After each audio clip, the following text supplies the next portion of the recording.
Secretary Gates has got to leave at 11:30 in order that we would all have a chance while he's here. I think our first round will need to be limited to 5 minutes, and then we will have Mr. Chairman, I object to that. Okay? I I'm trying to give 5 minutes is... I agree. It's a very small time.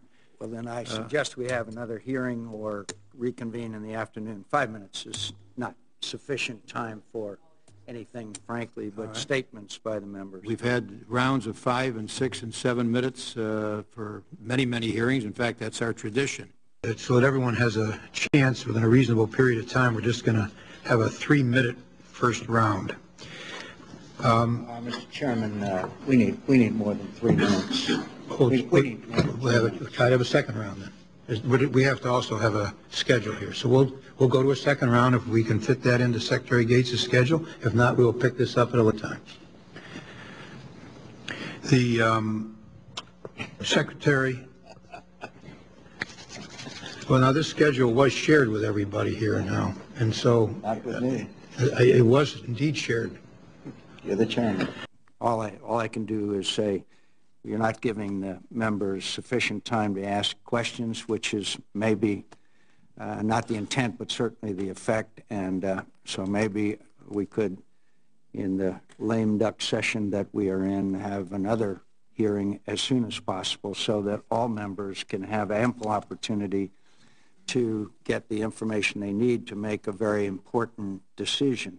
And I'm sorry that the Secretary of Defense isn't here, and we're in a lame duck session. I don't know what our schedule will be.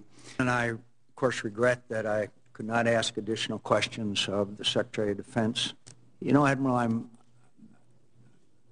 really kind of taken aback at yours and the Secretary's statement that we won't have a, quote, referendum by the men and women in the military. Everything I ever learned about leadership, everything I ever practiced about leadership, every great leader I've ever known always consulted with the subordinates for their views, no matter what the issue. But to somehow say, well, we're not going to have a referendum. It's not a referendum. That's not what leadership is. Leadership is soliciting the views of your subordinates, and thereby you're able to carry out your mission because you have to rely on them to do so. But to somehow say, well, we're not going to have a referendum. It's not a referendum. That's not what leadership is.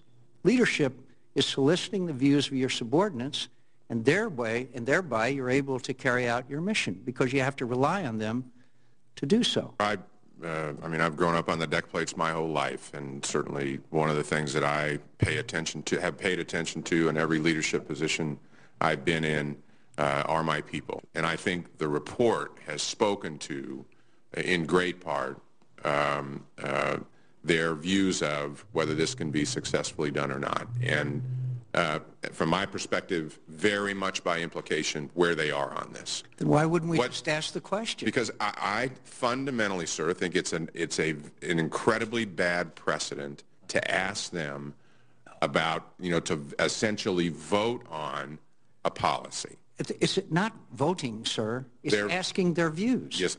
It's asking their views and whether they would agree or disagree with a change. I mean, the same way you would ask whenever any policy or any course of action were contemplated, you would ask the views of others. You wouldn't necessarily accept them. But for you to sit there and say, well, we wouldn't want to ask them their views, I mean, that to me is, it makes this whole exercise here that took so much time and effort and money a bit of an unrealistic situation here. Sir, well, I guess I disagree with you. With disagree with asking them. No, sir, I just disagree with the approach that we would go out and ask them for their views on this specifically. Okay. Although I think we've gotten them. And now I understand your answer is we would not ask them their views on whether this policy should be changed or not as the first question.